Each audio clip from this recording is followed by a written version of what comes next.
जब मैं घर से गुस्से में बड़बड़ाते हुए निकल आया था और बस स्टैंड की तरफ आगे बढ़ने लगा, मैं मन ही मन बड़बड़ा रहा था।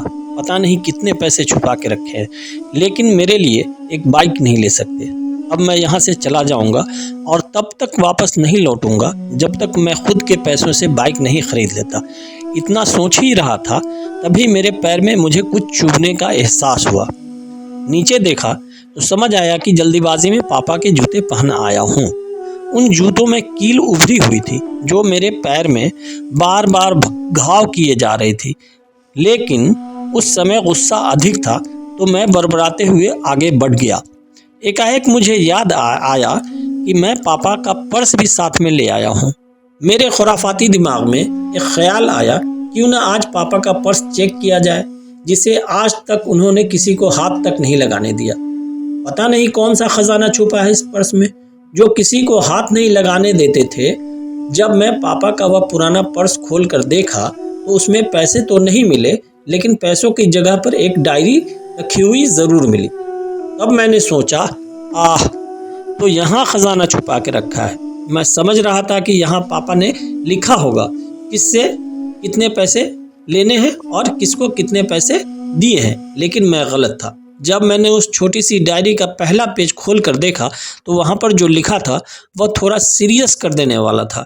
डायरी में जो लिखा था उसे पढ़ने के बाद मेरे चेहरे पर जो एक्सप्रेशन था वह गायब हो चुका था, क्योंकि डायरी में वैसा कुछ नहीं था जैसा मैं सोच रहा था।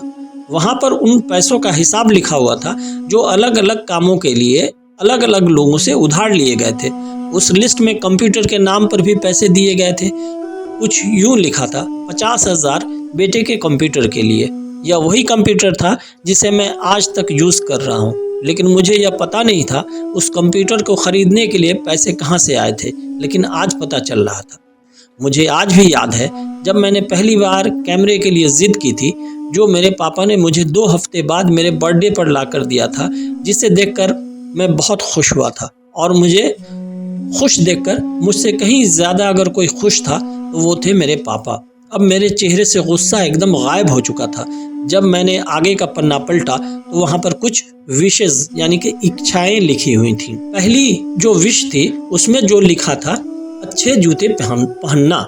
यह बात मेरी कुछ समझ में नहीं आई। तभी मेरा पाँव अचानक सड़क पर भरे हुए पानी पे जा गिरा और तभी मेरे पाँव में कुछ गीलीपन होने का एहसास हुआ।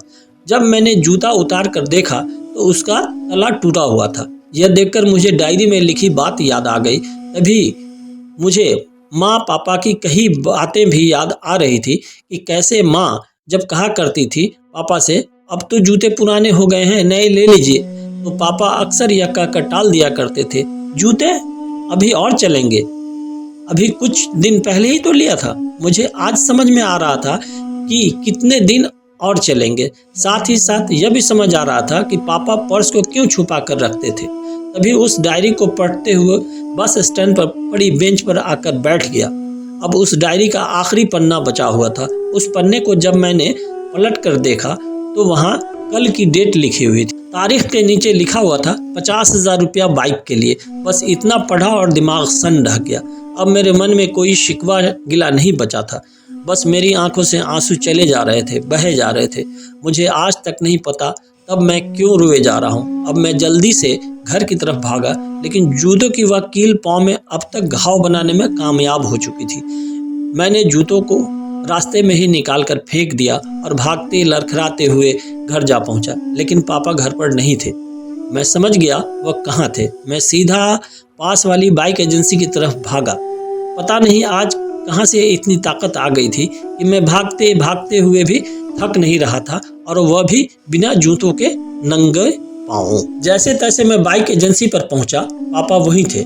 मैंने पापा को दौड़ कर गले लगा लिया और मेरी आंखों से आंसू रुकने का नाम ही नहीं ले रहे थे। पापा को समझ नहीं पा रहे थे आखिर हो क्या रहा है, मैं क्यों रो रहा हूँ। मैंने पापा से कहा, पापा मुझे मोटरसाइकिल नहीं चाहिए, आप अपने लिए जूते ले लीजिए।